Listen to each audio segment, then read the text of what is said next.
আপনারা যে ভাষায় আমাকে কথা বলতে বলছেন সেটা আইনের ভাষা না।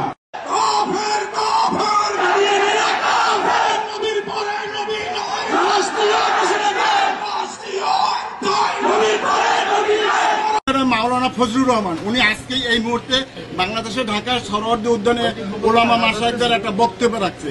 এই বিষয়টা আপনি এবং পররাষ্ট্র মন্ত্রণালয় তারা নাকি অবগত না। আল জাজিরার সাংবাদিক তিনি গতকালকে ফেসবুকে স্ট্যাটাস দিয়েছে এবং ভারতের পার্শ্ববর্তী দেশ ভারতে কয়েকটি মিডিয়া আসছে। এই বিষয়টা কিভাবে শোনেন, কে কি বললো ওইটা নিয়ে আমি কথা বলতে চাচ্ছি না। মানে তিনজনে কোনো দেশের ফালাই দিতে পারে না। আমাদের দেশের যে সরকার পতন হয়েছে কিন্তু তিনজনের পতন হয় নাই।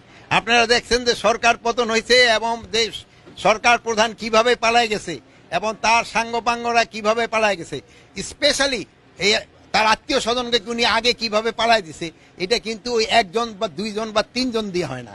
এটা সব জনগণের স্বতঃস্ফূর্ত অংশগ্রহণ লাগে। আর এইটা কে কি বললো, কোন মিডিয়া কি বললো, ওইটার ব্যাপারে আমি কোনো কিছু বলতে চাই না।